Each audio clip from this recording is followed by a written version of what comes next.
like my monologue screen, and my face is there. Get my little light. And then I've just got my little background thing. Yo, yo, yo, yo. And when it comes down to it, I can pull things up and I can begin to present things. Like these bloopers. We're going to go over some freaking space bloopers, dude. I got my mic set in a nice fashion here. Go check my YouTube. If you guys go to my link tree, go to YouTube and maybe try to post a comment or something and see if your comment shows up. All right, so first up, we got this astronaut here, and in his helmet, you're going to see some like office lights and stuff. It looks like he's in a studio. Look at that. You can pause it right there and you can see like a ceiling. You can see a vent and a couple ceiling lights. So they didn't do a real good job on reflections with this. I don't know how old it is, but pretty old, looks like. Some old school space station footage. So, let's see.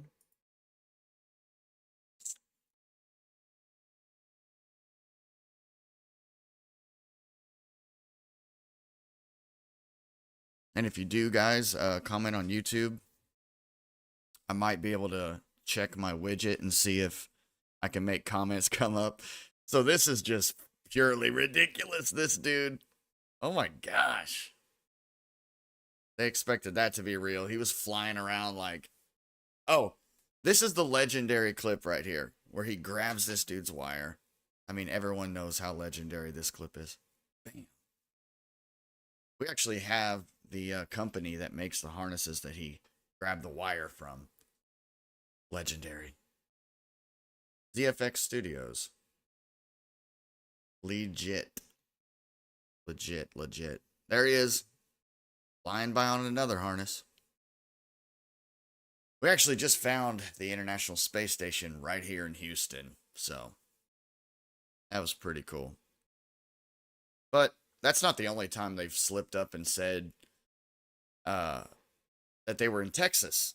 There's been plenty of times where they're on the okay, I see a comment has come in. Flat Earth Panda commented on YouTube, it looks like. Sweet. I can see the YouTube comments, but when it comes to Rumble, I just can't see them. Which, I think what I need... Yeah, these guys just keep getting caught up on things. I'm going to pause this real quick. I'm going to check one more little thing out. I think I'm supposed to have my YouTube chat running in the background in order for my social to pick up your guys' comments. But for some reason, they're not coming through.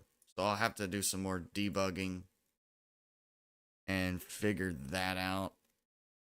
Which hopefully we can figure it out soon. We will see. You know, I'm tired of BitChute having ads now. That's just the worst thing in the world, honestly.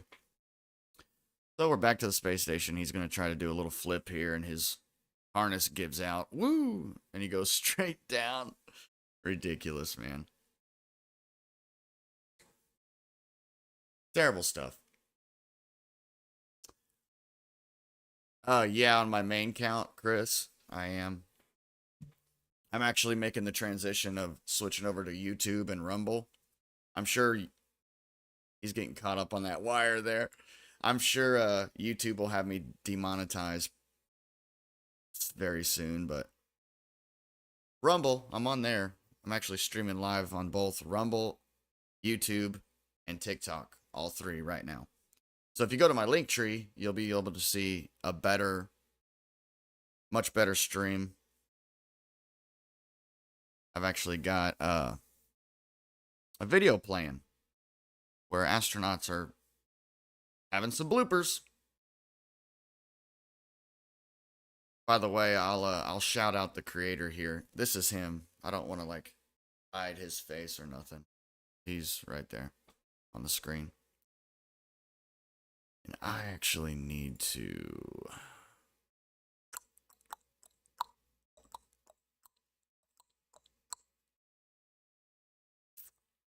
configure video control.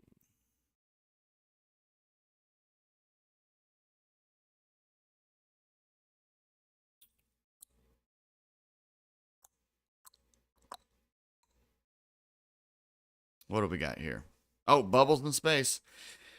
Hashtag bubbles in space. More bubbles.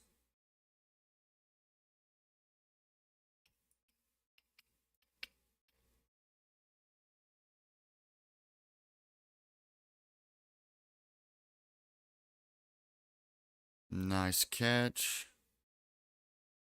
Oh, bubble coming out of the helmet there.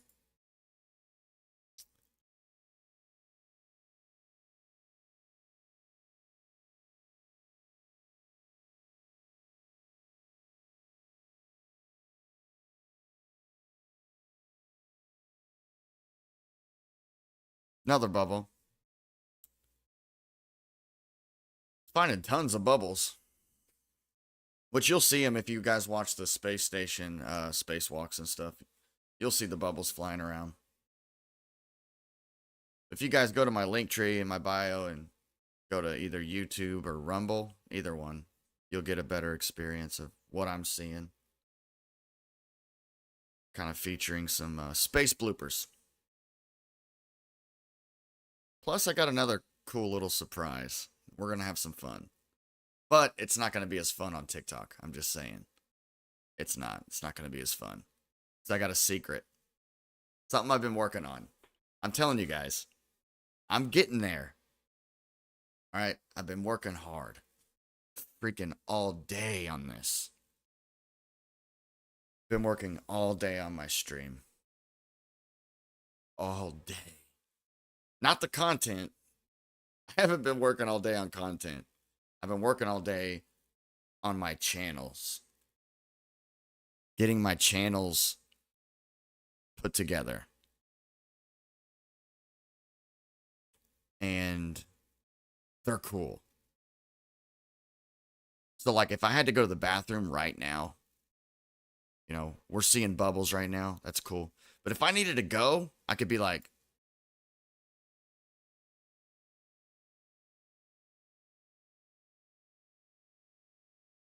then I can come right back. I can come right on back. And if I need to get my ugly mug out of the way, I can fade out. I faded on out. Ha! No problem.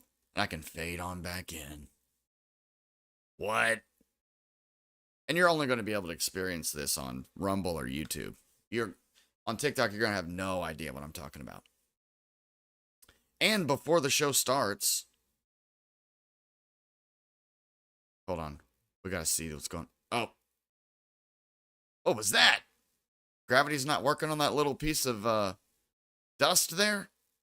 Or whatever that was? Someone spit a spit wad at him? Oh no. What's this idiot doing? Oh, what in the world?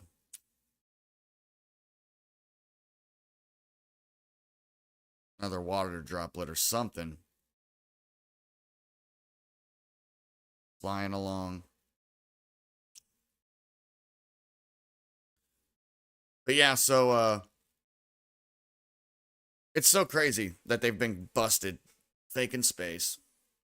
Filming in Houston, Texas, which, by the way, in the stream here later, we're going to go inside the International Space Station again and show you guys that it's a mock-up in Houston, Texas. And they've said, I mean, I looked for the Flat Earth Banjo actually did a really cool video showing actually more times that the astronauts have accidentally said that they're right there in Texas, right?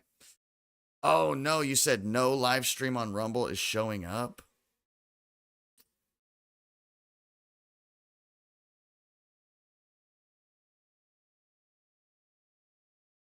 Well, just go to YouTube, guys, for now. I'll have to troubleshoot. I think what I'll have to do is that a moth? A moth flying around on the International Space Station. Wow. Okay. That's Gucci. Um I think I know what I can do to fix it. Like I said, guys, I'm working on things. I'm trying, man. Hey, what's up, guys? Cool. Megan said it looks good on the YouTube side. Hey, Taboo. What's up, man? Big fan, brother. Yeah, there was a little misunderstanding between some of my content and Taboo, but we got it cleared up. Super cool dude, man. I've been he's one of the legends, I'm telling you. Like if you don't know who Taboo Conspiracy is, you should follow him for one. For two, even if you haven't heard that name Taboo Conspiracy, I guarantee you, if you're in the flat earth realm, you know who he is. You've heard his voice because he's one of the pioneers. He's been around for a good while when it comes to the flat earth research, and he puts out some of the greatest videos we've all ever seen. And this is a point where I can speak for other people. I know that some of the best flat earth research you've seen has come from him. Period. So there was a misunderstanding, which hey, I almost made the same misunderstanding because it took me a minute to get into the International Space Station, which we'll pause these bloopers real quick. We'll jump, we'll talk about it real quick. We'll jump in there and I'll show you what I'm talking about. It's Google Earth. So you have to click on a certain place in order to get into the International Space Station. So here we are, Google Earth. This is building 9, right? So I did the same thing, right? When you click Street View, the first thing I did was I clicked that blue dot because that's, you know, in Antarctica, they've turned off a lot of their blue dots. It's really hard to get down and into Antarctica. But on this blue dot, you click it, and it takes you over to this building right here. And I was kind of bummed out. I was like, man. But I was like, wait a minute. This doesn't look the size of that super long building. This is like half of that, right? Because this looks like about a football field right here that we see. But when I measured the building, I took the measurement and I went in yards and I measured this whole thing. Right? It's 0.12 miles, but when you look at it in yards, it's 200 yards. Like 204, 203, something like that, yards long. So it's double the length of what we just observed. And I actually noticed that when we looked into the Street View link, there was something else I noticed. That not only does it not look like the full building here, but when you go down this way, you start seeing like shuttle pieces. And then it looks like a possible entryway right there where that yellow ladder is, right? But then it extends on and there's some wall there. But there's also, looks like possibly a door at the end of that hallway that it goes into more building.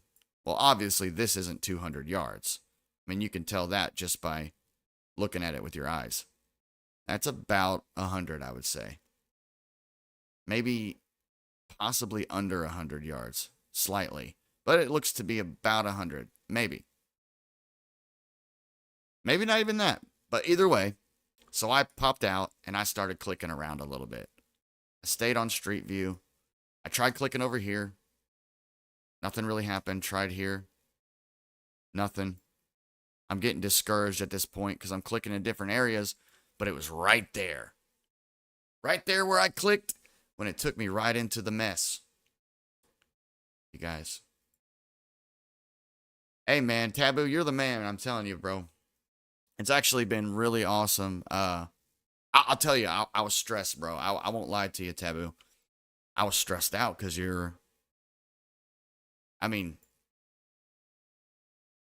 you're one of the pioneers, man. You know, you're a lot of people's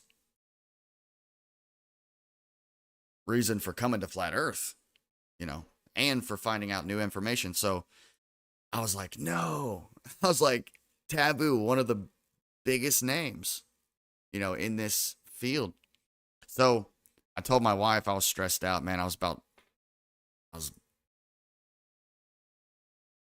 kind of bummed out, and I was like, man, I wish I could get him the info and let him know, you know, where exactly to click. I called up Pookie, man. Pookie's like the godfather here in the TikTok world.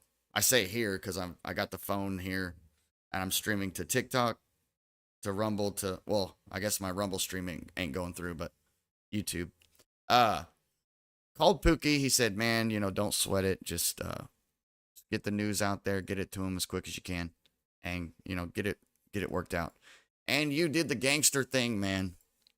Once it got worked out, came on and you said, hey, I admit I made a mistake. Here's the fixed. And you added a little to the content. So it turned out being a great piece of work, man. All right. So first thing you notice when you come into the mock-up, right, is hygiene products. It's like if you're making a replica, why put the half-used Colgate, the toothbrushes and the water bags and all this stuff? I mean, it's way too detailed. You know, you notice that first thing right off the cuff, right? Thank you, all you that have joined now via YouTube. By the way, if you're just joining the stream on TikTok, please hop over to YouTube.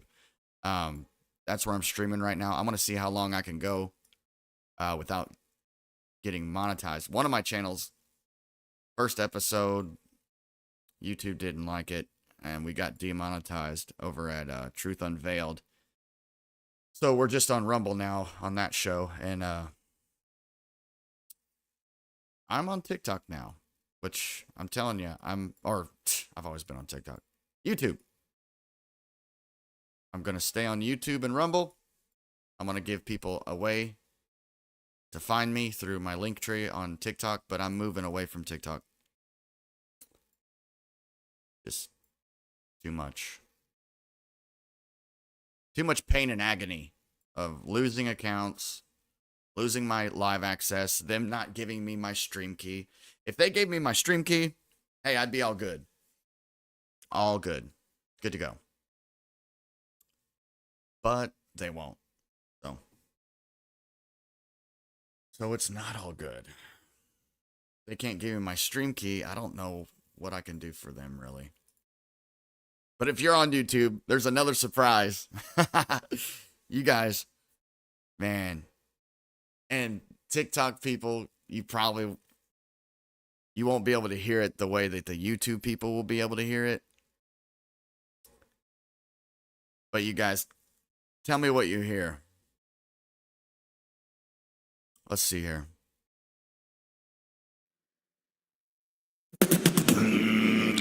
NASA, they be faking space like. They always be faking space like. They be faking all this space. They be faking all the space like. NASA, they be faking space now. They be faking all the space now. What do you guys hear? You guys hear it musically?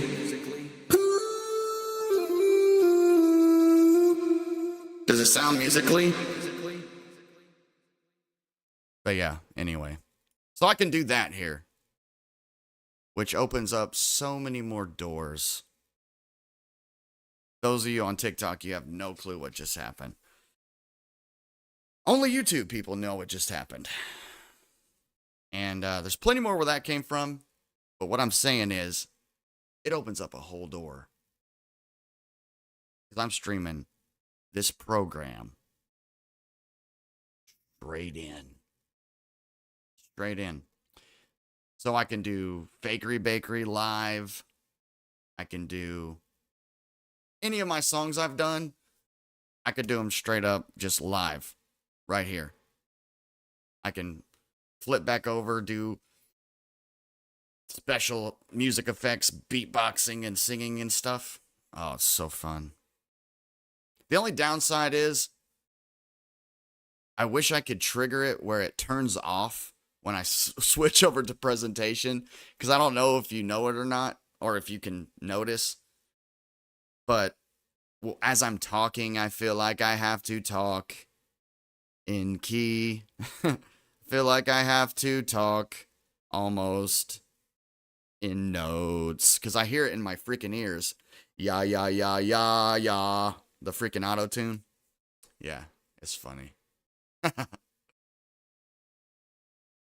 But yeah, we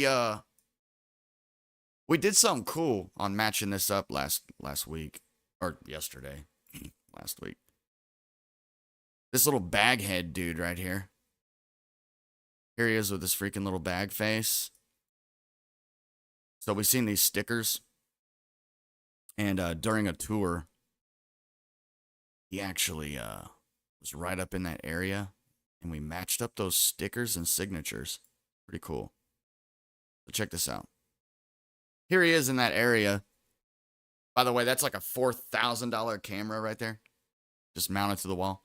Okay, so you see over in the top right corner, those stickers with signatures all around them? I want you to just take like a mental note there. I wish we could zoom in right there, like screen capture and zoom in. We can't, but you can see it. You can see it. So then we go back to the mock-up, right? Look at that. Same stickers, same signatures.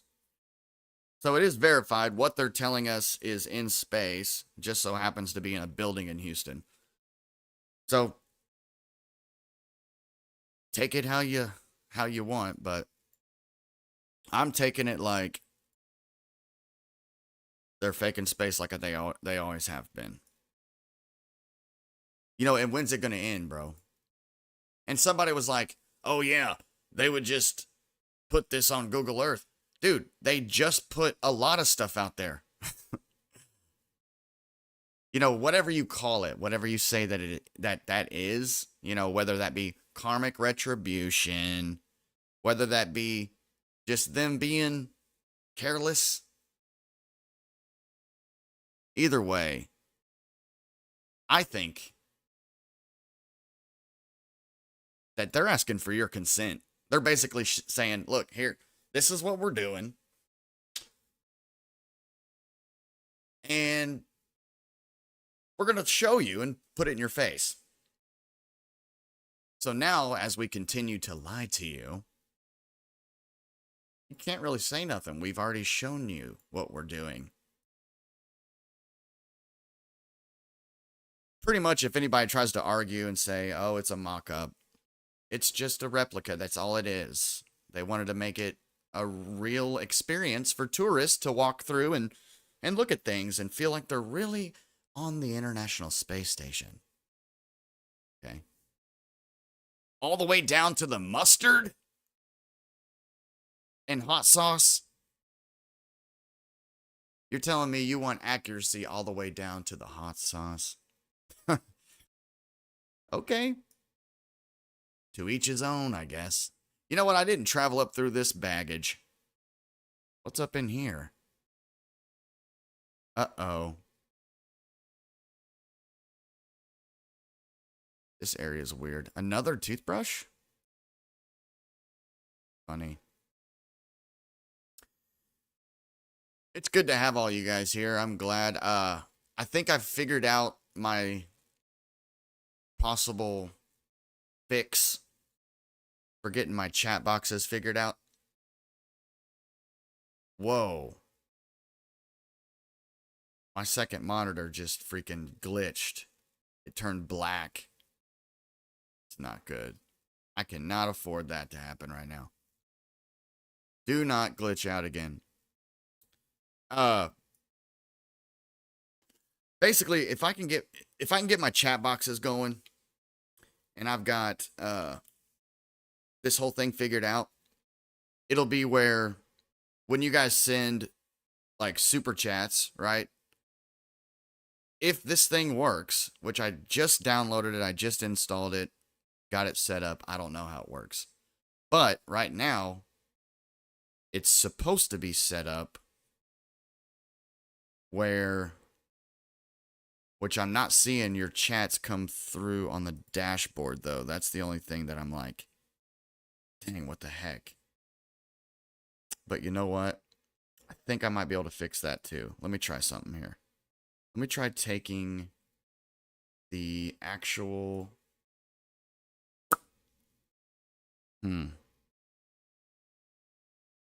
Maybe if I could take this, maybe, and stick it there. Possibly. Will that work? What about taking this and sticking it? No, don't do that. What the? I need the YouTube studio. YouTube studio, there it is. Okay. And then taking it and sticking it in there. Come on, dude. Sorry, guys. I just gotta figure this out, man. What about sticking that in there? So it's a pop out, right? Sorry, live is currently unavailable. You know what? I'm working out the bugs. I'll probably end up deleting this stream because these are my first times ever dealing with all this stuff, and I'm just not 100% on how it all works. It says I'm on YouTube. I can see your comments. Gotta restore the chat. Pop it out. Okay, here it is. Says it's unavailable. Pull it over here. Boom. Okay. Then pulling up my social. Now try to drag this into that bar. No? Yeah. I got a lot of bugs to work out, you guys. For real. A lot of bugs. But in the meantime, I am just going to continue. Look through this place. By the way, real quick, check this out too, those of you on YouTube. I got this cool little intro thing.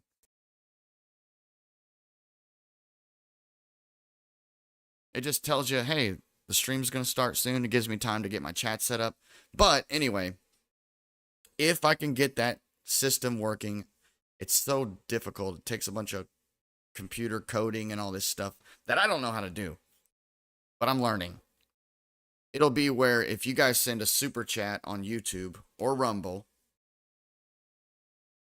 like a chat with a donation, then it's going to pop up on the screen and voice to or text to speech it.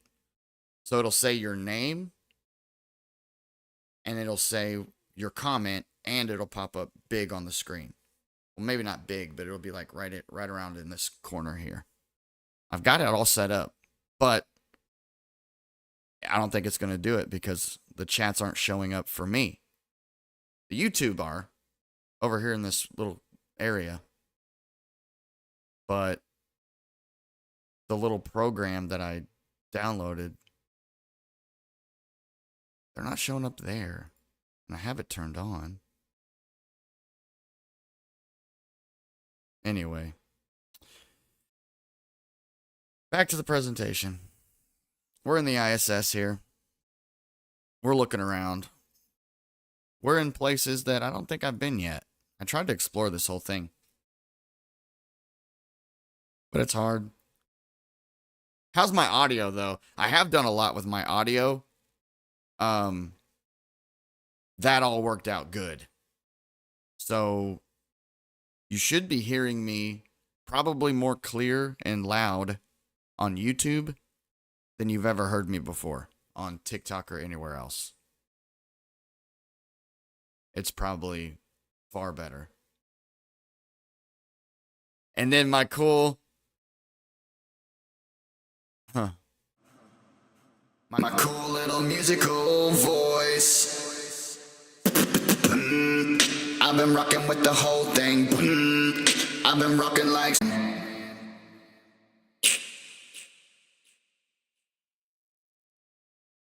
OBS tried to disconnect when I got musical. Too much stuff going on. But yeah, on YouTube, you hear the, all the cool special effects and stuff. I'm excited. By the way, my YouTube's in my link tree, so if you guys are on TikTok, hop over to YouTube. There's a lot more going on over there right this minute when it comes to my channel. Follow everywhere. If you guys are on my TikTok, just follow me everywhere. My link tree's up. I can finally say, click on my link tree in my bio. I've always wanted to say that. I've heard people say it, and I'm like, what does that even mean? Now I know what it means. It means you can find me on every platform that I'm currently on and active on. Somewhat active. I'm mostly active here on TikTok for now. And now YouTube. So we have our own little film studio here. Our very own. Thanks, Steph. It took all day. Welcome to our plane. It's Pookie. Good, bro. I'm glad it's loud and clear. Glad it sounds good. I've put a lot of money and time into this. I want to get a better background. I like how I look clear. I look good. Okay? But the background removal that I downloaded for OBS is kind of janky. I need an actual green screen with proper lighting. But I got a new webcam. It's decent. I got a new microphone stand. I've been working all freaking day. This stuff's hard, dude. Running OBS and having all your little fun things. Being able to, like, fade out if you feel like you're in the way. Yeah. It takes some time to get that set up. To be able to get yourself rocking. Get yourself rolling.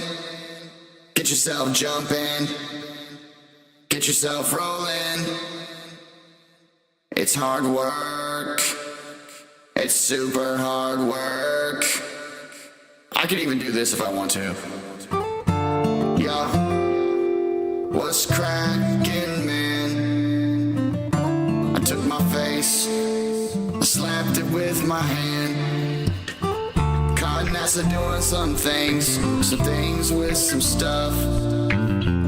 Like a video camera and I don't know. If I could just break into song at any given moment. I don't know. It's just what can happen out here on YouTube sometimes. But who knows? Maybe I'll actually write a song. I don't know. I can just click random tracks and just sing to them, and it's going to be fun. But like I said, I'm working out the kinks, guys. It's going to take some time. This is my first YouTube live stream ever. Yesterday was my first Rumble, and today was supposed to be my Rumble and YouTube together. And it didn't work. Damn it. But I'm going to get those kinks worked out. I'm going to have a system. I am. I got to work all day tomorrow on this. Try to get it right. Maybe privatize the video until I can just get it right. But I need you guys. You know what I mean? I can't just do it by myself because then how am I going to check how comments work if I don't have anybody commenting? Doesn't make much sense, does it? What up, Flying Fish Monkey? Dr. Hasselhoff is here as well. Oh, I'm streaming to YouTube, by the way, you guys. So TikTok is really just a, hey, I'm inviting you over to YouTube to come check out the party. We're in the ISS right now in Houston, Texas. Yeah. And, yeah. There's a lot of cameras here. Looks a lot like a film studio, my friends. Who knows? I think I see some pistachios.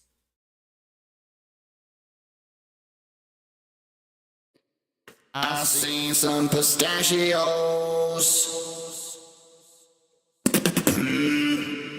Pistachios in Houston. That's where we ride all night.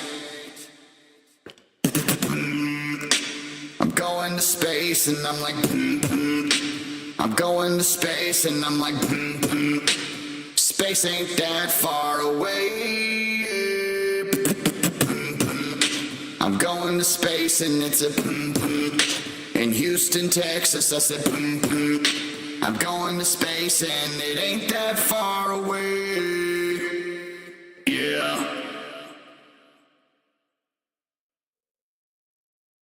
It's really not that far away. It's right here in Houston. They got a ball cap on the freaking wall. They got, I don't even know who those people are. They've got a golden cross. They've got Ethernet. Wait a minute. Why do you have Ethernet, bro?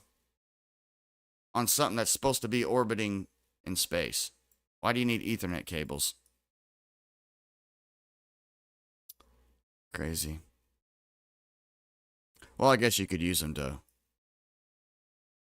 link local source, but... So, how does a satellite get internet if a satellite gives internet?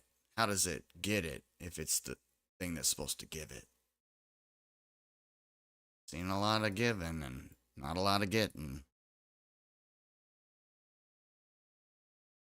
So let me ask you this, though. Let's say that this thing is real. Let's say that the Glober's explanation, which I don't believe for a second, of this being just an Easter egg link, even though astronauts have continuously, accidentally admitted that they were in Houston or Texas. But let's say that they are telling the truth. And that this really is just a special Easter egg link that takes you to space. Do you think that NASA and these astronauts and these rocket scientists and these engineers and all this are going to be this freaking messy and disorganized? And you think there's this much, like, I don't even know, dude, useless tinker tantrums going on everywhere? What is all this stuff?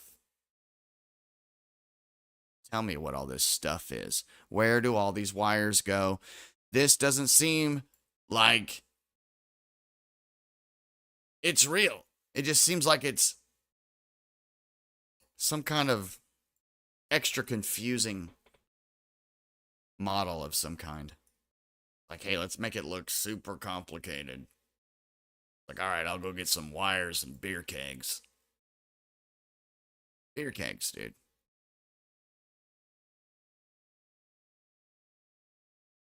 Beer kegs, looks like. Crazy. Fakery. So the biggest thing we got, man, as far as the research I've done, the biggest elements we have right now. So we've been doing this thing for a minute. We've been doing this exposing NASA thing for quite some time, okay? And I think we've come to the point now. They've done all that they can do, Globers at least. They've done all they can do to try to save face for NASA. They've got their little explanations. You know, they've got an explanation for everything. Okay? And I had debated here recently with Hasselblad. And it is so hard to have a conversation with him. I'm convinced. Okay? I truly am. I'm convinced that he works for NASA. I mean, he's already admitted that he has been hired by NASA. Now, his claim is that it was just for a job here and there. But he does admit that he has been hired by NASA.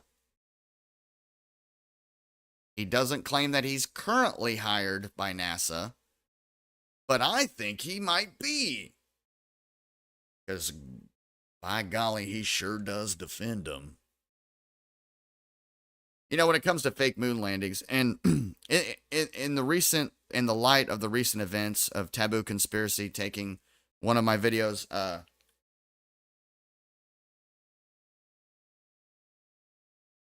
taking it as possible fake flat earth content, okay? I've seen it before. I've seen fake flat earth content, and I've covered this stuff on accident. Like that fake Stanley Kubrick interview. You guys remember that? It actually got proven to be a disingenuous video. It was actually an actor. That's the story. That's the claim. When I found that out, I either took the videos down or I at least went on record and said, hey, all right, cool. They were fake.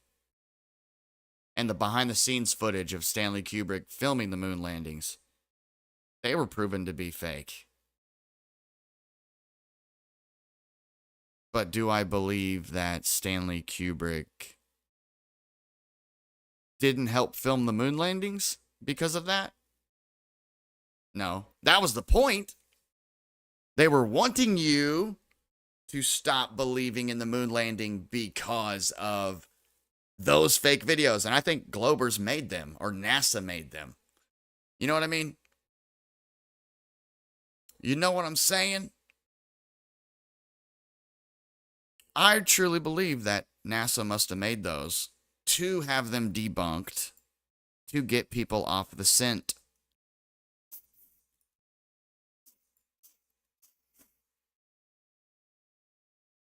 What do you smell, Stanley? Well, I smell NASA officials up to no good. Look at that face. If you tell me that face is up to any good, then you've got something wrong with you. What about this guy? He looks like somebody who's going to shake your hand, pat you on the back, all the way up to the edge of the river, hug you, tell you he loves you, and says, I'm sorry, but I have to do this, and right in the back of the head. That's a mobster. You can just tell. Look at this guy. Look at that flat top. If you had a haircut like that in the 60s, you were up to no good. Or you were a cop. There's no in between. Look at that. What's that? A clove? You're smoking cloves. Yeah. You're not up to any good. And what's this guy doing? Excuse me? White pants and white shoes and white sweater? No. He's the only one. Oh, no. Oh, no. What's he scheming? Look at him. Well, I'll tell you what they're scheming. September 25th, visitors from NASA, Dr. George Mueller, Associate Administrator, and Deke Slayton. That's your first problem. Your name's Deke Slayton. Almost sounds like a dirty film, if I I'd say so myself. Director of Flight Crew Operations gave them the grand tour. They were quite impressed. George made several useful suggestions and asked wistfully if he could have the model of the Discovery for his office when he was finished with it. Deke was later reported to have said, "Stanley, I'm afraid you've been conned by a used capsule salesman." An improbable story. I suspect the fine Italian hand of Roger Carras, Stanley's vice president in charge of promotion. Look, dude. These guys, NASA, approached this man interested in his lander models, his space landers from the movie 2001 Space Odyssey.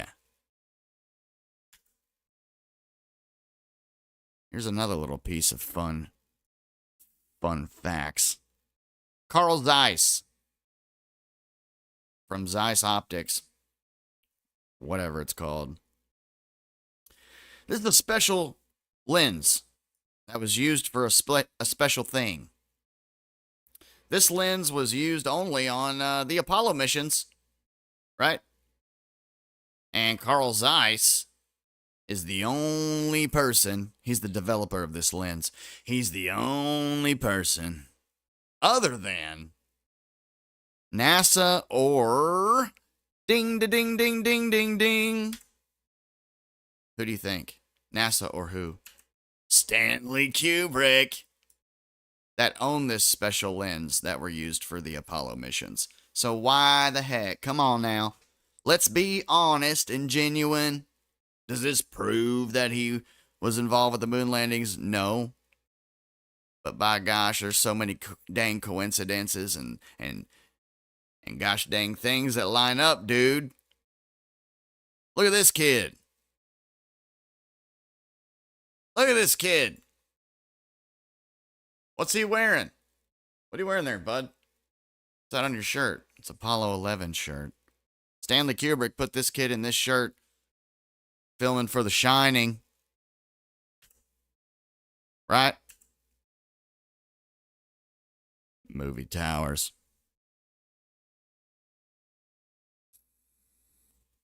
We got Warner Brothers out here doing their thing, having a water tower, not even caring. Here's stage 2, doing what it do, looking exactly like Michoud. Here's Michoud, the facility in NASA that don't really let you click on it either when it comes to trying to Google Earth it. But I want you to focus on this area right in here. This is the key area. Okay? Key area. Keep your eyes on it. I found out this was the facility that the world's largest green screen was at, because I had to figure that out. Somebody said, "Why does NASA have the world's largest green screen?" I said, "Good question. Why?" I think I know why. Who was it that said that? Was it Buzz Aldrin? But I think I know why. It's because we didn't go there. And if we didn't go there, it'd be nice to know why it didn't happen. Right? It'd be nice to know why it didn't happen. So, I got a fact check. I asked, wonder why does NASA have the world's largest film set studio? And they said, false, fact check. We're going to get you on this. That ain't true, man. Look, the truth is, according to NASA's spaceflight.com, after a space shuttle program ended in 2011, space in MAF was rented to a film studio for a time. According to a NASA progress report in 2011, MAF, which is a Michoud Aeronautics Facility, Building 420, you must be high to believe this, was leased to Big Izzy Studios, a private film production company who made G.I. Joe 2, Ender's Game, Jurassic World, were major commercial films made at Big Easy Studios. However, this contract was temporary, short-term agreement, and they no longer stay at the facility. Here's the interesting part, and this is where things get sticky and smelly and everything else. Big Easy Studios later filed a case against who? Against who? NASA for refusing to extend the contract at the New Orleans facility. According to legal documents available in the public domain, Big Easy Studios alleged a breach of contract, claiming that they had made various improvements to the facility in anticipation of executing a long-term lease agreement. Breach of contract. Big Easy Studios alleged a breach of contract, claiming that they had made various improvements to the facility in anticipation of executing means that it was a goal that they were going for. If you had anticipation of executing anything, a long-term lease agreement. Makes you wonder, so did they shake hands with NASA in some kind of agreement? Hey, if you build us up and make more improvements to our facility, maybe we'll let you stay longer. First question that I'm sure you're asking yourself is, what could a film studio do to make improvements to an aeronautic facility? We're talking astronauts, rocket scientists, top engineers in the world, top animators in the world. But still, what's a film studio going to do to help a space agency? Somebody answer me that. Well, first, let's take a look at Big Easy Studios. What do they do? What's their motto? Like, what is it that they got going on? Well, their motto's interesting.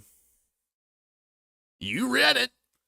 They have everything you need for your next major studio or independent project. Basically, we got the goods if you're trying to build yourself a big O studio. Remember, by the way, during the Inside Meet You tour, you got to see Building 2.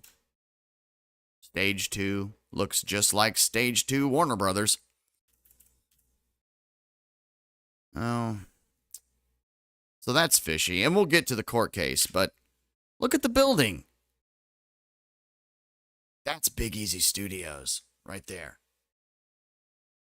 Remember when I told you to memorize that little section of Meet You?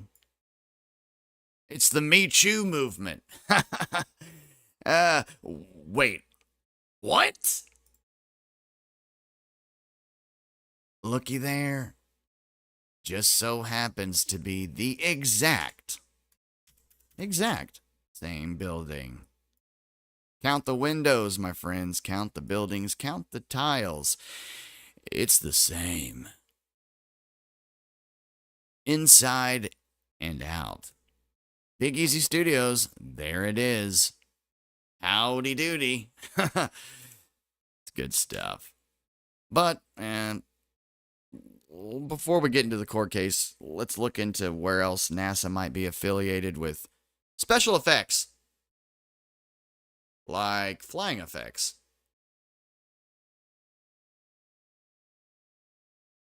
Uh-oh. Who's this?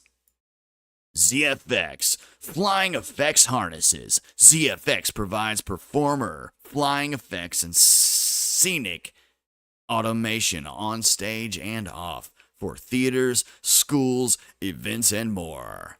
Fly high with ZFX. Okay. You guessed it. Green screens, harnesses. Uh-oh. 3-point harnesses. Remember at the beginning of the stream where that astronaut was grabbing the other astronaut right around in, this area? Right around the hip area. And I might just be shooting from the hip here, but seems like he could have been wearing one of these harnesses. Well, don't count that possibility out completely, because NASA's on their client list.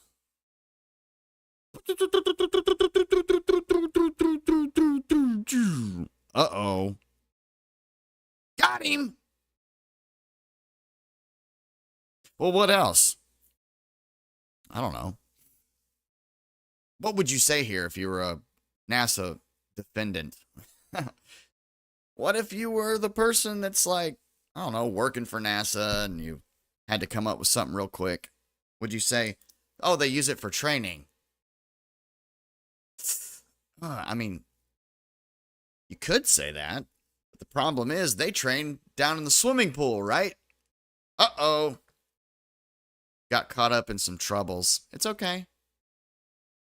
I checked some of these other places like Burger King. Found a commercial where they were using those harnesses. I checked L'Oreal out too. Found some commercials where they were using them in the behind the scenes. And I'm sure every one of these places, you can probably find a commercial or an event that they've put on where they've had to use the harnesses. But when it comes to NASA, you don't find their 3-point harness anywhere. Now they have these other training areas with these big cables and full body harnesses where your legs, your everything is attached, but it's not any of ZFX's harnesses. So try again. Now we're at the court case. By the way, this is my thing.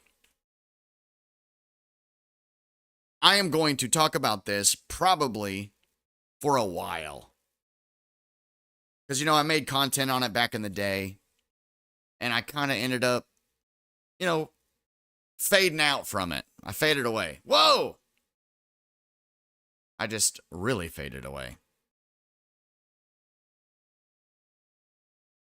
But I realized, dude, this is probably the most monumental piece of information toward the exposure of NASA that I've ever found. So repetition is important. I'm going to talk about it every day. Every time I get a chance to. Remember, they were upset about making all these various improvements to NASA. Well, when it came down to it,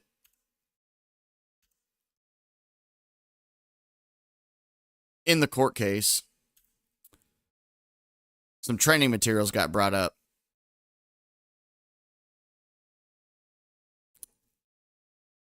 Plaintiff seeks to conduct depositions of NASA witnesses covering certain training procedures and related materials. The government seeks a protective order to shield itself from discussing the training and related material during depositions. Plaintiff asked court to take judicial notice of certain information related to the training and materials and the government's position related thereto. Plaintiff's request to conduct depositions of NASA officials and question such officials regarding various training procedures and related training materials granted, but the government's request for a protective order shielding it from discussing information and materials defined in the deposition topics 23 and 24 is denied. But if you go and read this court case, it may have been denied, but they still refused to talk about it. The only information that they gave, just plaintiff seeks to question NASA officials during RCFC depositions regarding training and course material that cover authority to contract with the government. Plaintiff argues based on the alleged training procedures and related training materials provided to NASA employees, that individuals other than the administrator of NASA or those with an express delegation of authority could bind NASA to the agreement. NASA and plaintiff had according to plaintiff. Plaintiff specifically points to certain training courses and materials located on NASA's Agency Training Administration website.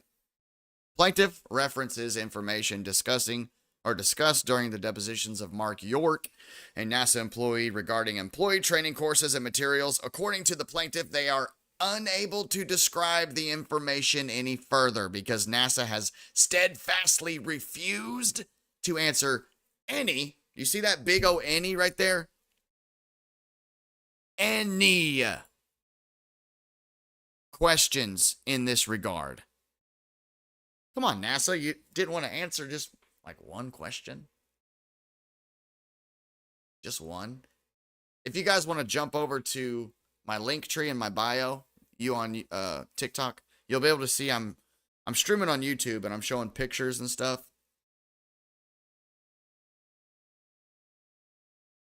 Any. And one apparently needs access credentials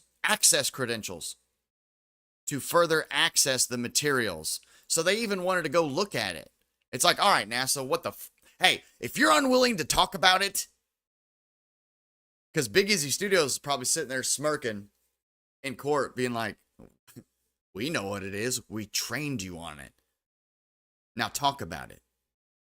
And NASA's like, this is public record. Ain't no way. Any. They refuse to answer any questions in this regard. And one apparently needs access credentials to further access the materials. You've got to be a special type of person. Maybe of the 33 degree. Who knows? But it seems like all the people that are really in on the deal have some special type of credentials, if you know what I mean. Thus, plaintiff seeks to depose NASA on these teachings and whether NASA's actions toward or interactions with the plaintiff were consistent with concepts it was teaching.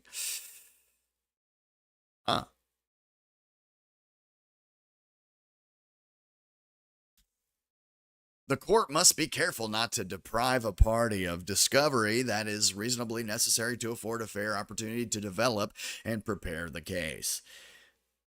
A party may seek entry of a protective order to protect itself from all my favorite words in this court case: annoyance, embarrassment, oppression. Who could possibly, okay, if it's just some innocent training material and NASA just wanted to use, you know, some new cool video angles and effects and stuff, it's like, why are you afraid of being oppressed by this being public? Who would you be oppressed by if you're not doing anything shady? Undue burden, or the other big word, expense. What type of expense? How big of an expense? A $69 million a day expense? Type of expense? I don't know, man. But guess what, you guys? When Hasselblad, which, like I said, you guys, like I said before, I'm telling you, Hasselblad has already admitted, and I hate to, it is what it is. I know he's not here to defend himself, but he would do what he always does. Have an answer for everything. It is what it is. I'm just going to tell you my experience with him. It wasn't good. He steadfastly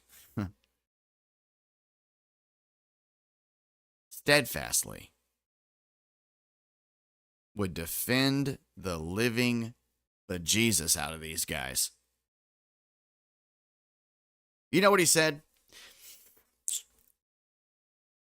He's already admitted to you and me both that he's worked for NASA. They have hired him on certain jobs or a job, whatever. He doesn't claim to be employed by NASA right now, but I beg to differ. Anybody that defends them this hard over this court case, they're in your pocket. Because this court case is so damning.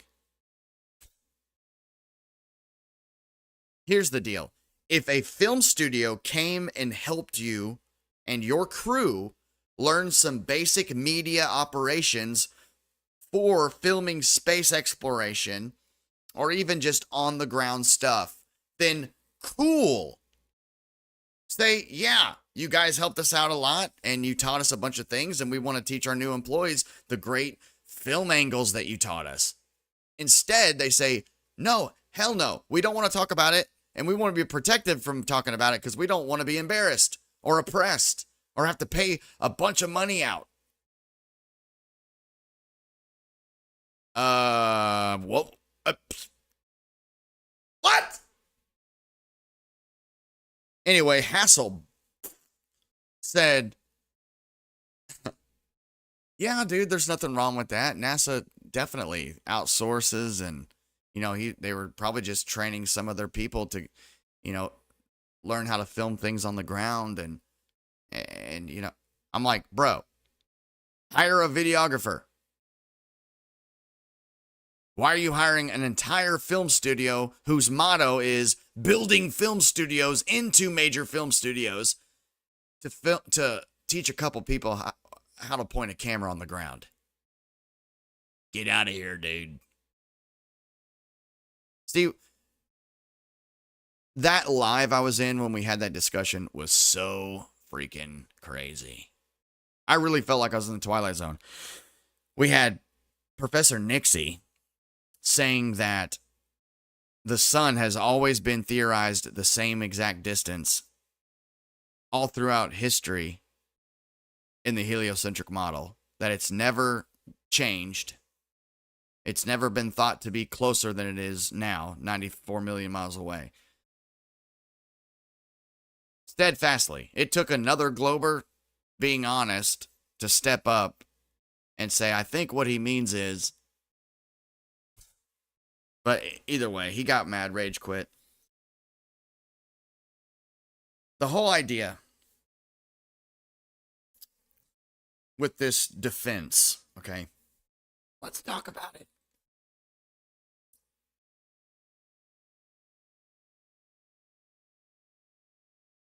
The idea of this defense is to defend the end, really.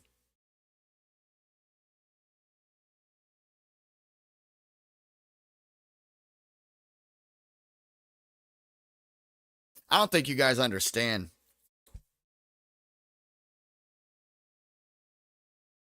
how big the flat earth discussion is when it comes to the end.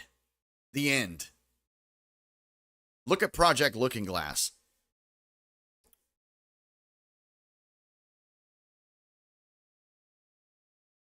Project Looking Glass has had some really awesome whistleblowers. One guy had a 2-hour interview. The dude goes in and he observes data on this thing. Apparently, there's a device that was theorized to have been pulled out of Saddam Hussein's hands, right? This device. That when you power it on, it opens a portal where you can see in places in time. Something crazy like that.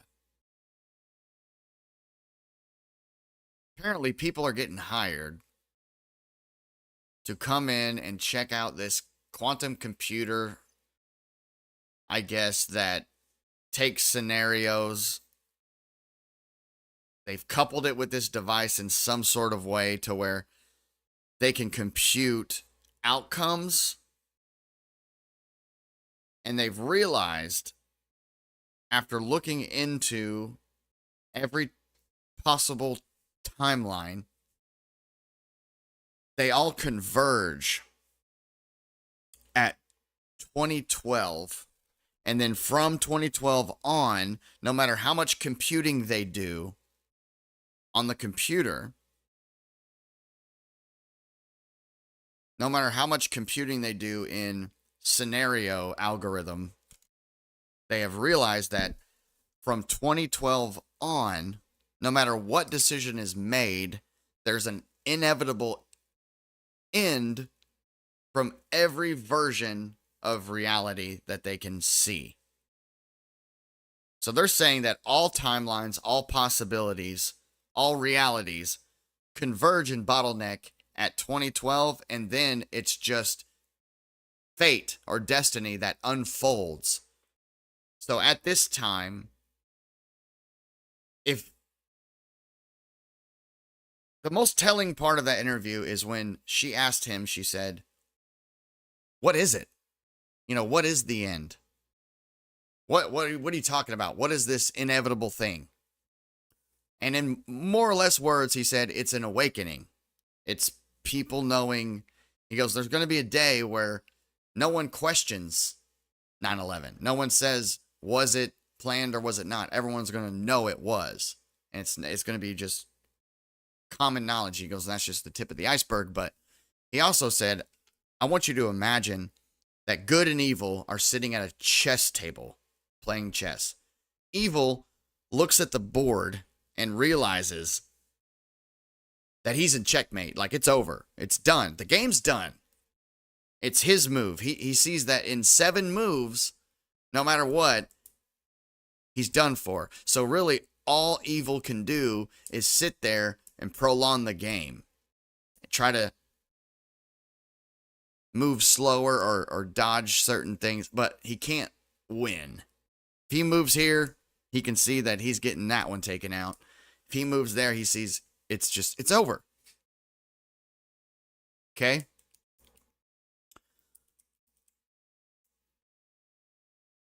So what can you do? If there's an inevitable end and it's coming, and it's for the good of the people, by the way, if there is something that is written in destiny, written in the script of time, as you know it, and no, not time, the tangible fabric that is fused with space and works in a four-dimensional continuum, not that time, just reality itself.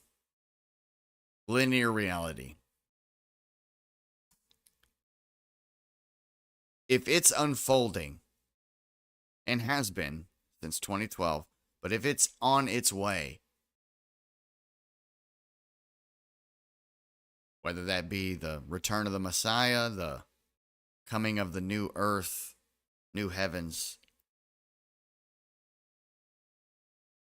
or even a millennial reign, or whatever it may be, it involves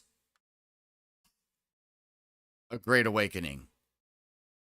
So if you're the evil, if you're the enemy, and you know how your story ends, you know that these unfolding of events is going to lead to that cataclysmic explosion of knowledge and awakening where people just, they know. What are you going to do as evil to combat that?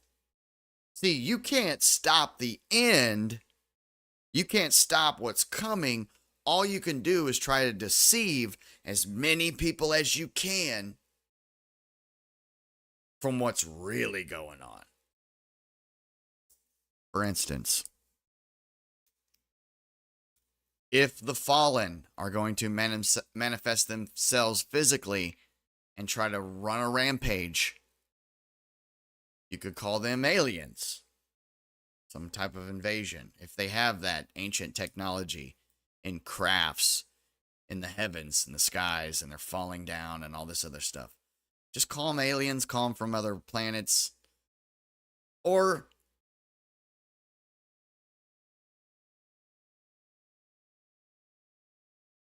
if a new heaven and new earth is coming, if destruction is coming upon us, don't blame it on prophecy, blame it on people's carbon footprint.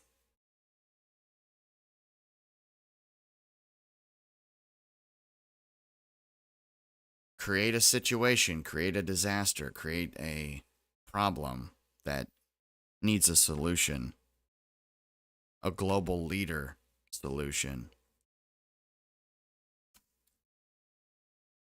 So, as the enemy tries to deceive everyone from seeing the truth obviously unfold and try to capture as many lost souls as possible and just keep lost souls lost. My dad taught me a very valuable lesson when I was young. He said, I want you to recognize something, son. He said, there's 3 types of people in this world. He said, there's the saved, the lost, and the damned.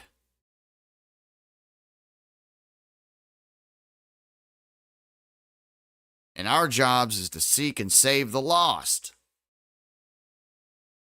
And the damned's job is to do the same. Except to seek and damn them. Damn the lost. Sometimes a damned person will just act like a lost person and waste your time. Succubus. Sometimes a damned soul will get up in your business, in your grill, and have you wasting all your time on them because they know as long as they can keep you distracted and low vibration, low frequency, and stuck and mad and in fear and all this other crap, then you're ineffective, and all the lost people over here that you were going to reach are now deaf ear to you and what you can do to help them. There's damn souls out here that just play the part, man. Huh. They're a decoy. There's damn souls out here that are decoys and they play that one seed in a garden that you just are trying to help sprout. You feel like, man, you got potential, you just need some water. So you go over to that one seed in your garden and you pour your whole bucket of water on that seed and you drown it and you starve the rest.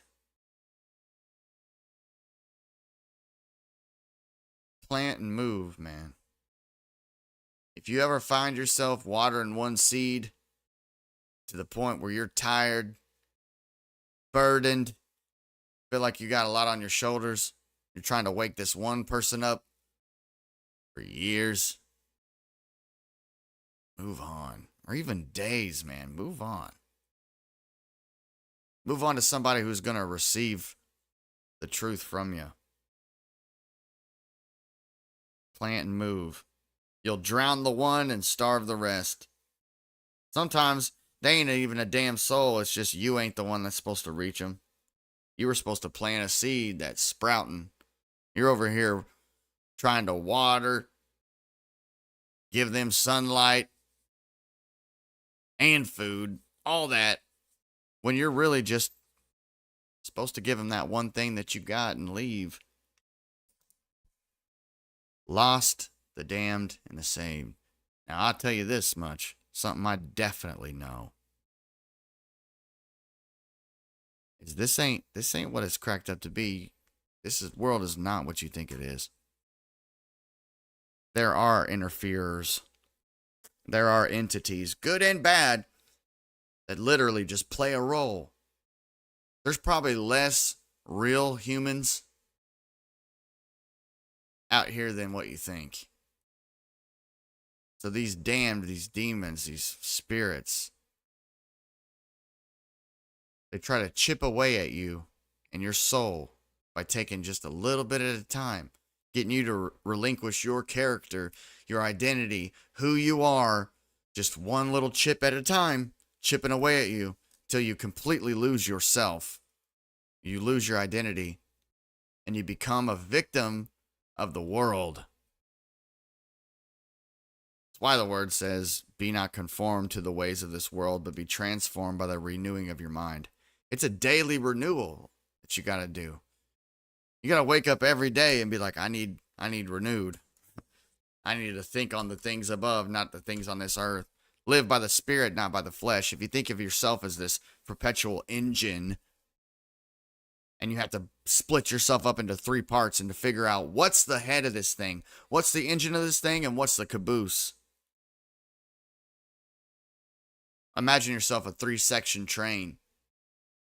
Are you going to put the middle car up front and expect it to have the power to pull the whole thing? Are you going to put the caboose in the front? That's the case. You're just heading backwards. But what should be running you? If you're the mind, the body, and the spirit, if you're mind, body, and soul, if you're mind, body, and spirit, who's running the show? Don't tell me you're letting your body tell you where to go and what to do, how to think and how to feel. Because that's got your engine in the back, your caboose up front, and you're going backwards. And that's what these people are out here, man. Caboose engines. Living life completely backwards. You got to lead your life with your spirit, I'm telling you. Lead by the Spirit, live by the Spirit, be by the Spirit. Does that mean be perfect? No, it means be in the pursuit of it. At all times, knowing you'll never make it there, but at least you're heading in the right direction. You're living by the flesh, man, I'm telling you, you're letting your body serve you. You're serving your body. You're a slave. Slave to the flesh. I thought I was on Rumble right now, but I'm not. I'm on YouTube, though. I'm streaming on YouTube. You guys want to go hit my link tree in my bio and hop over to the YouTube. I've got a computer screen and stuff over there. But you know, that's one of the big tricks that the devil plays. The devil has ways of entertaining your flesh in ways that excite you and become addictive, whether that be drugs, sex, addictions to other things, women. You'll start falling in love with instability. You'll become codependent, depending on another person to feel happy. Putting your happiness into finite things like materials or even relationships. Can't really guarantee that any relationship is infinite, but a way to maintain, nurture, and keep your happiness is to put your happiness in an infinite source.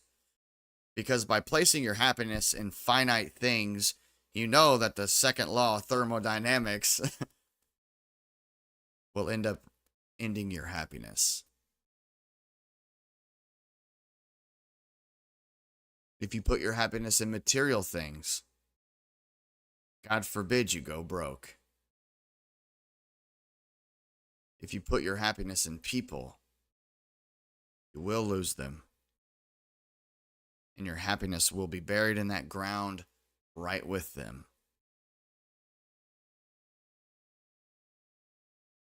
You put your happiness in yourself. You will let yourself down and you will hate yourself for years at a time until you learn to reposition that happiness back into an infinite source.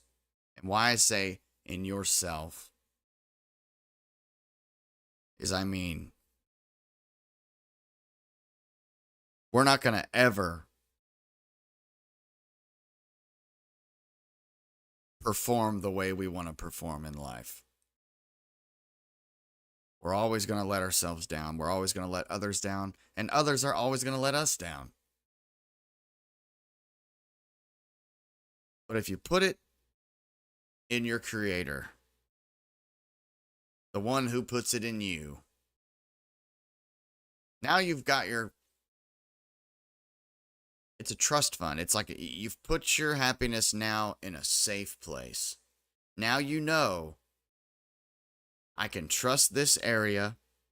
It's infinite. I'm going to put my happiness here so that when I fail myself, others fail me, and the world is going to schnitzels.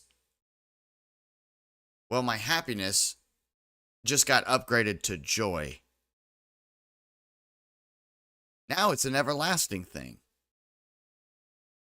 Joy is just happiness without an expiration date. You'll have joy. You know what? Everything's okay. Because I put my happiness into something that doesn't die, doesn't lie, and is always going to have my back.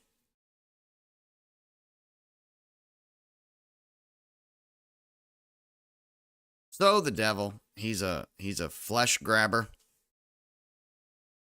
Tries to get you wrapped up, sucked up in lust and addictions and the never-ending desire to escape.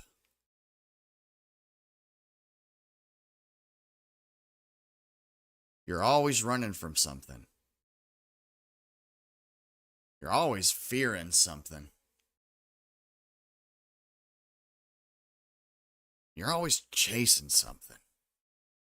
If you feel like you're always running from something, always chasing something, and always in fear of something, I hate to say it, but that's no way to live.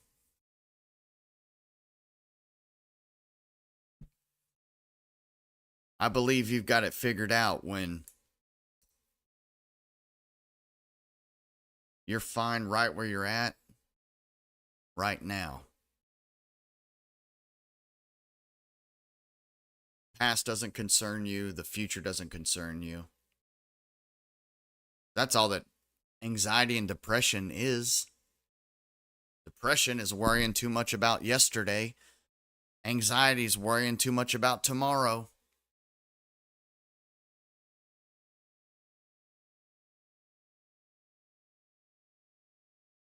See, it's real funny because God, it's awesome because God seems to always speak in the present. And you got to be present to hear him.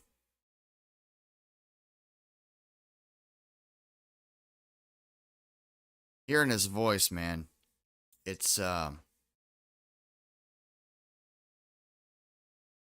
something you can ruin for yourself if you're not present.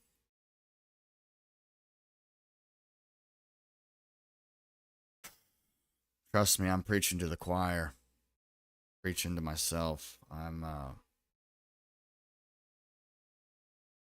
get mixed up, lost in the repetition life. Too broke and too busy to start a revolution. I get it. Feeling like you're missing the mark. Feeling like you're not hearing God's voice like you used to.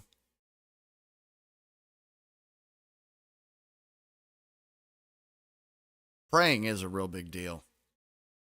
And really acknowledging your angels, I think, is a big deal. I think that's my 2024 uh, New Year's resolution. I believe I need to acknowledge my angels more, acknowledge their existence, their role in my life, and assign them to things. You know, I don't think we assign our angels enough. We've got them, those are appointed to us. Each of us do. We have our angels, man, who follow us around and they guide us and guard us. You know what I mean? And it seems like more and more each day we listen more to the demons that follow us around than the angels that were bringing us a good message.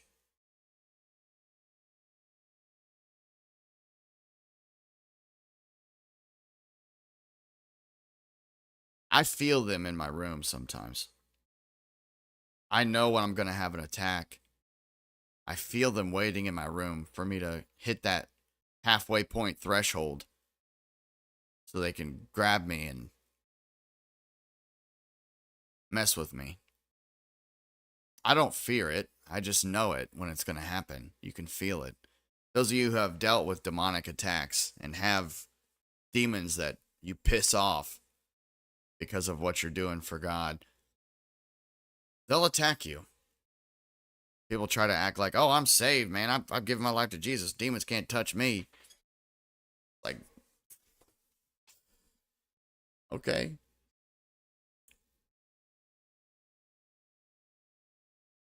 You can think that all you want.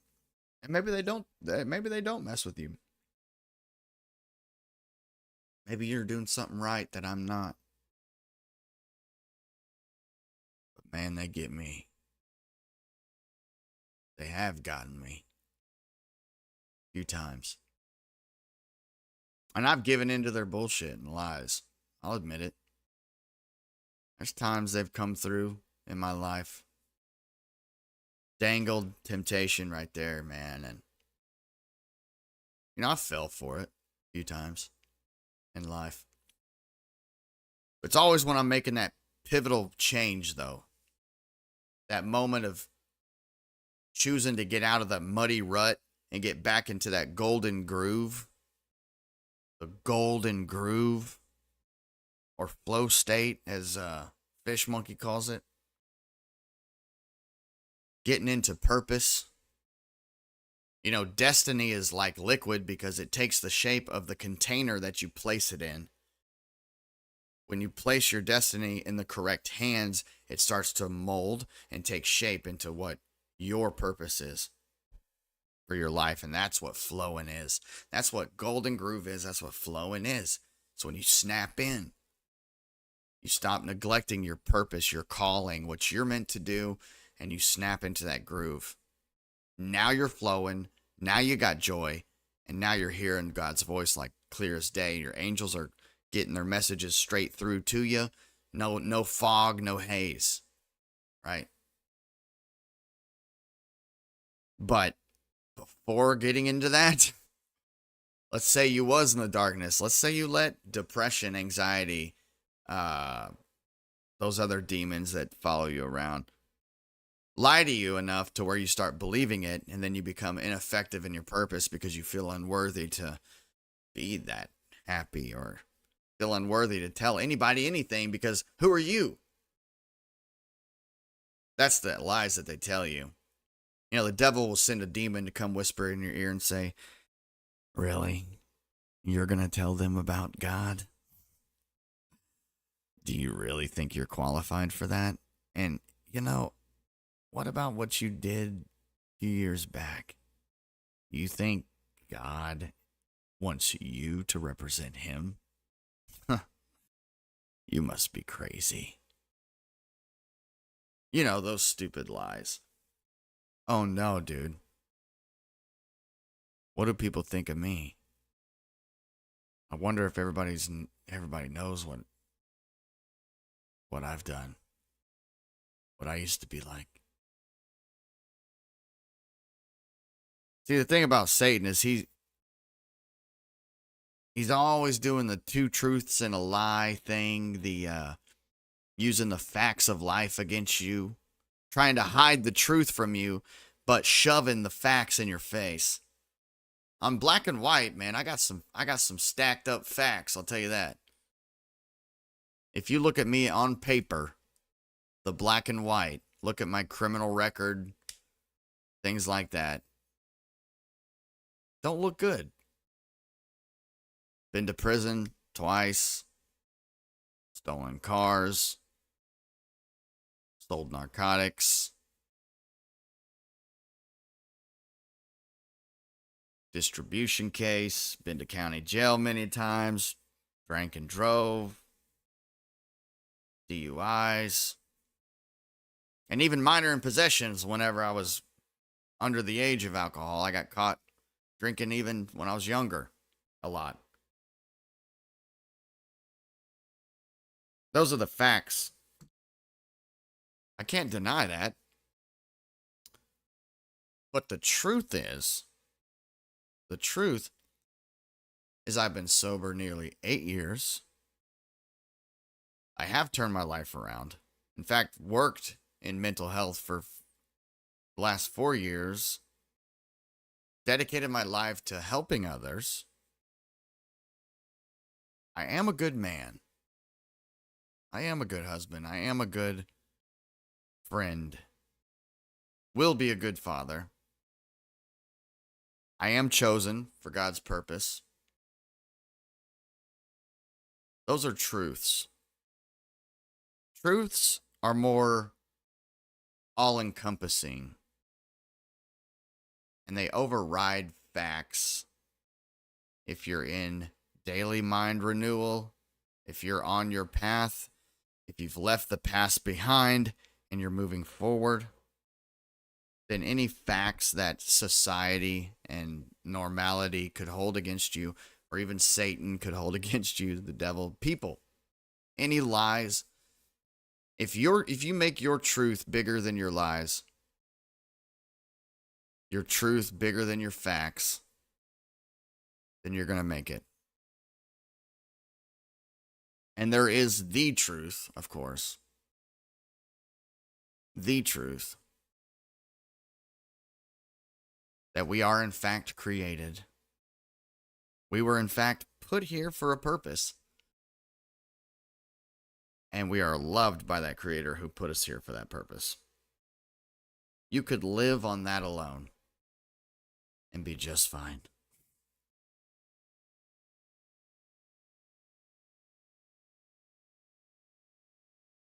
But you know,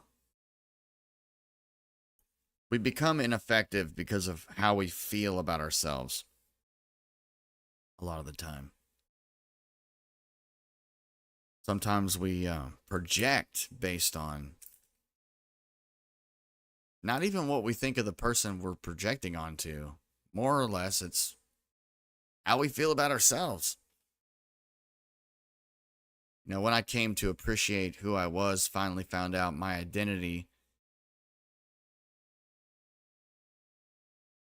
my purpose, I became someone who couldn't help but love people and understand what they might be dealing with. Prison was a crazy place. Bro, this is freaky. The text is coming up before you say it. Wow, that is crazy.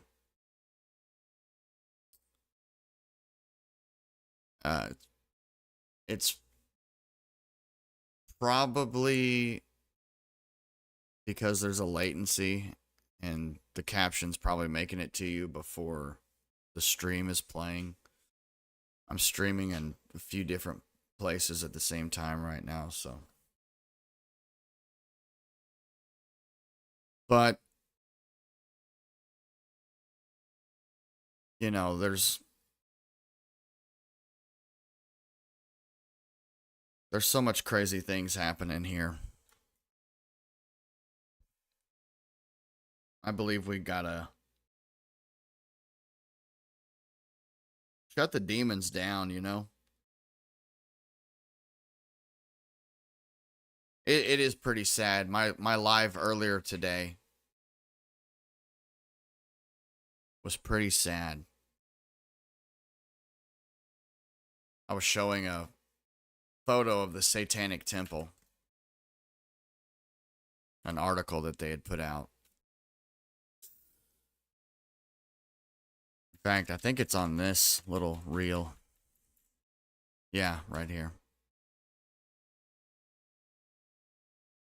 Satanic temples seeking registered nurses to support our religious reproductive rights campaign efforts. And those satanic nurses, their responsibilities and duties would be provide education to people completing an abortion ritual. So, coordinate patient triage and provide on-call support. So basically the person said, I'm registered with them. And I said, really? Sorry to hear. She said, yeah, I'm atheist. I said, if you're registered with the Satanic Temple to help with abortion rituals, so literally sacrificing children, then you're not an atheist.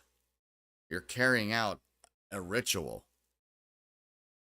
You're sacrificing a child to Baal, to Moloch.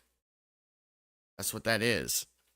And when you provide help to that, then you're aiding and abetting sacrifice of a child. So you're not atheist, you're theist. You're Satan. You're satanic.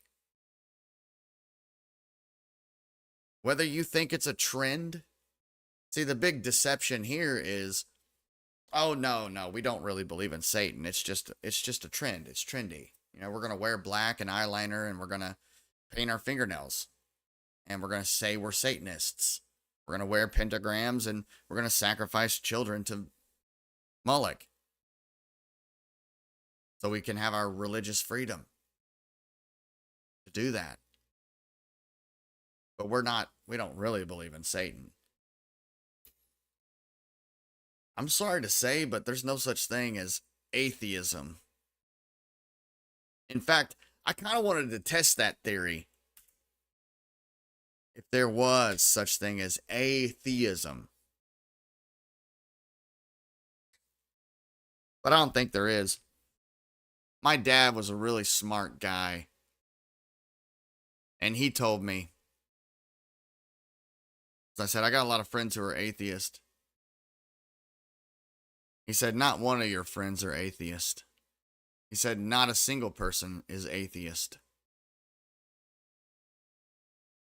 I said, yeah, there are. There's a lot of people who are atheist. I said, no. They may claim that. They may say that out loud. They may wear that as a patch or a trend, or maybe right now think they don't believe in anything. He said, but you put anybody in a position where they know that they're going to cease to exist, quote unquote, they're going to reach out to something.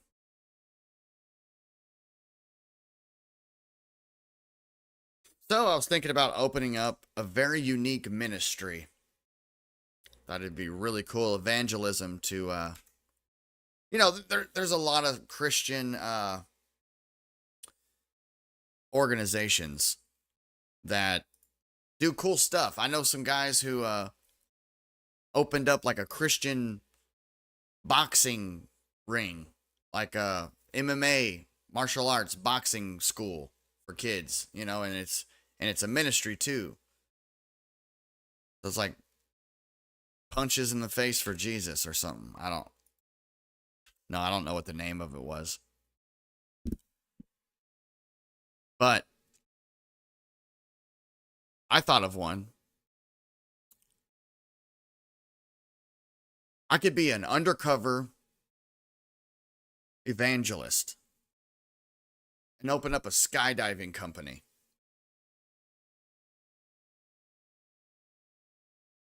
I could be a skydive instructor. You know how on someone's first ever skydive, they have to strap themselves to the instructor, right?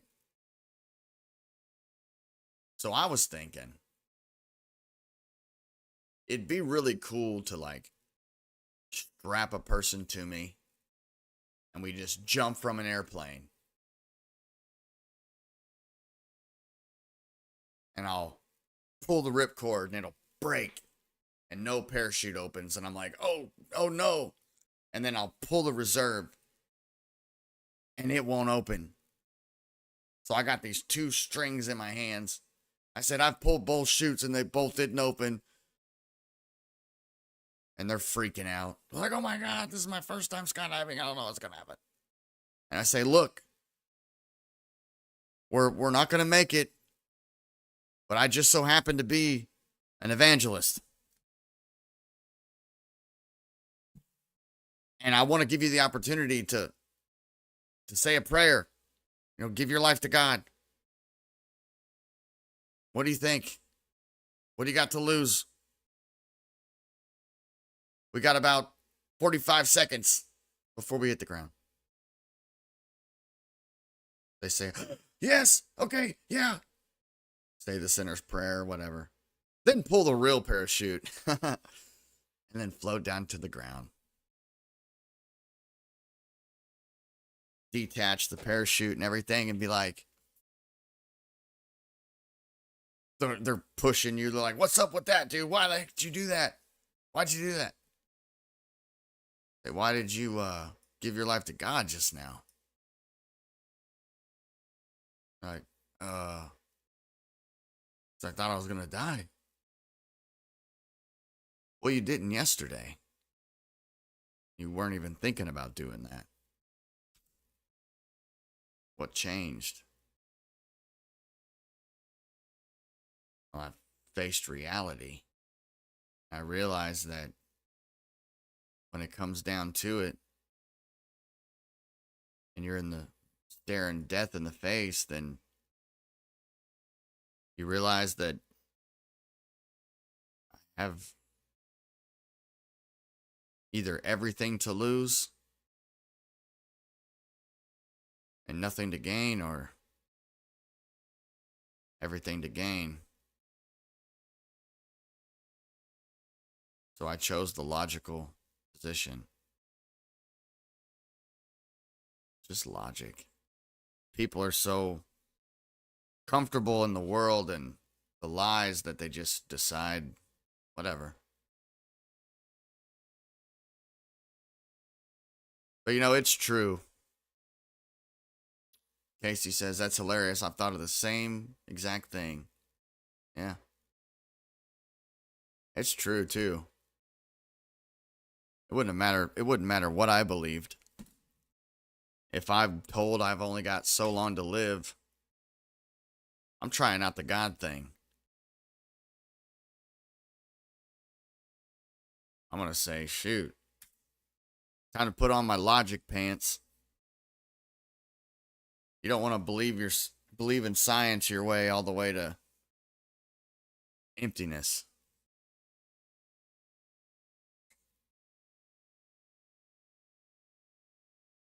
Wouldn't it be ironic? Wouldn't it be freaking ironic if the world was set up? Yeah, 2 gatekeeper 1111. I'd rather be right than wrong.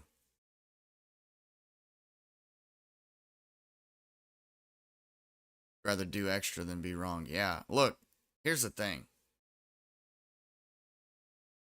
If by some chance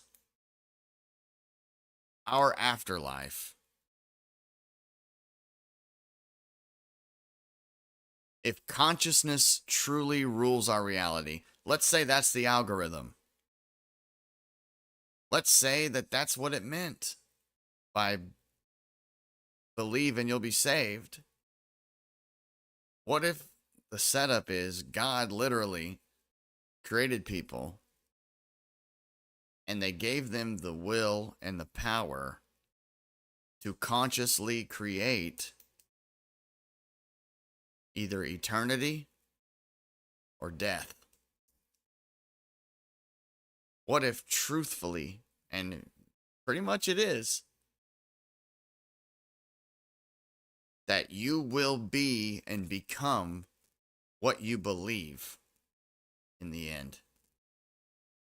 So if you're laying there and you never gave God a chance, never tried to ever hear his voice, and you're laying there taking your last breath, and you truly just have not even consciously been able to manifest any kind of afterlife, you just assume, you've always assumed you go to nothing,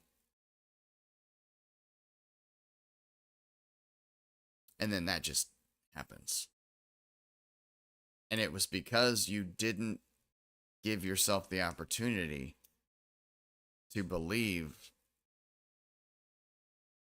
and materialize heaven.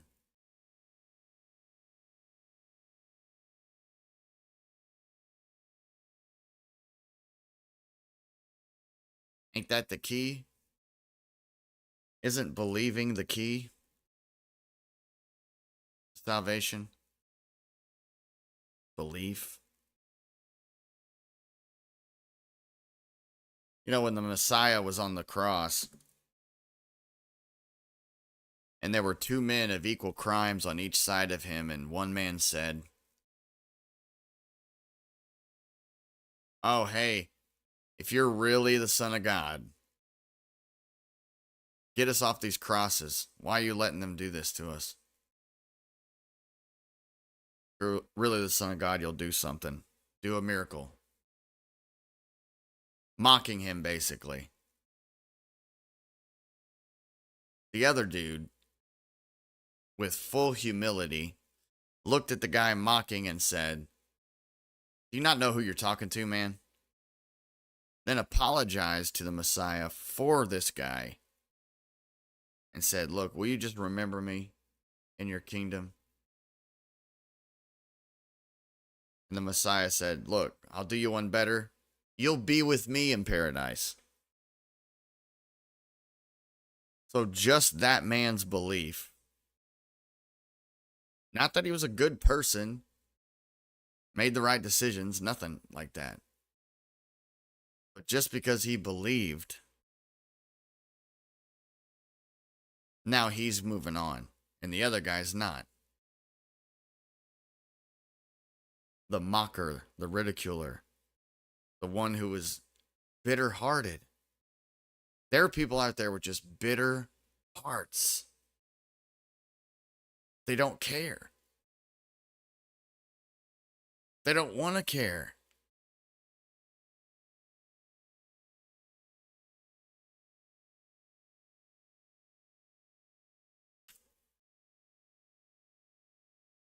Completely take all pseudoscience as fact.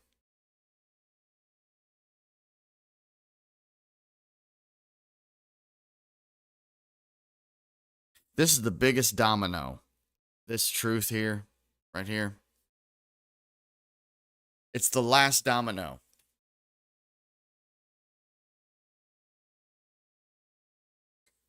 Because when this one knocks over, it's all over.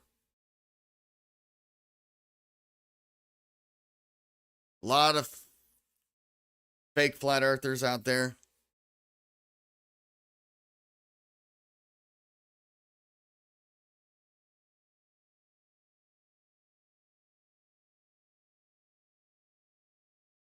Just said my live got restricted. Still up though. Anyway, I gotta go, guys. It was great having you. Great seeing you. Really enjoy that you guys came by. I love y'all.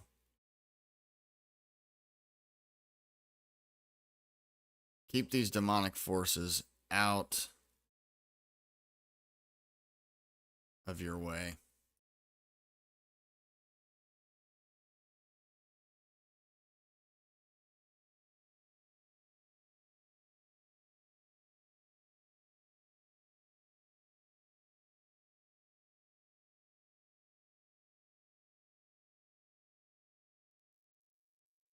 Is anybody still here? I ended the TikTok. Yeah. And I'm just gonna check it out, hang out. Yo. What's cracking? I'm just doing some things here. They think the earth's a globe, but it's really flat. All these bots and trolls, why they gotta talk to me like that? Always being butt cracks when they call me names. At home every day and all they do is really play these games. They always lie, try to deceive, and I can't get no relaxation or relief. They come at me with the shills and the bots and they always say, hey 7 Club, your videos are gay. I'm like, man, why you say that to me? It's kinda rude and kinda mean. They say the earth's a sphere, you know what I mean. So I show them the star trails and other things. I know the ISS ain't that far, you know it's not that far away. They try to tell me that it's 250 miles up in the sky, that's a lie, yeah. So I'm hanging out with my flat friends, trying to find where this world ends. But the answers aren't in the south if you wanna know. If you go real close to the north, then you'll find the North Pole. But it ain't a candy cane with a silver top. It's my maroon and it goes up real tall, yeah. So check me out, I'm finding out that this world isn't what they think it's about. Lots of fallen angels and lots of real angels. We're gonna find out all the truth from all the angles. Hey y'all, I knew you took me serious with my face.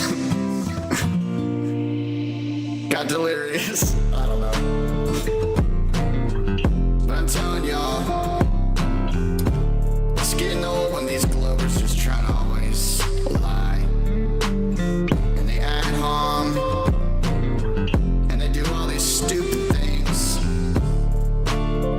They've even got bots trying to do their whole argument here. It's wild. And frankly, I'm sick of it. So when you take your last breath today, say, I've got some chocolate and I'm gonna eat it every day of my life. I'm just kidding. I got this. I'm probably gonna do, oh crap, hold on. I'm still stuck on the. Alright. Is my other thing gone? Is my other thing gone? All right, there we go. All right. So I'm probably going to end the stream. I've got to go to bed now. So, anyone left? I'm going to keep doing this. It's going to get better and better. Trust me. I've just had to really work on trying to work out the kinks here and figure this stuff out. Really hard to figure out.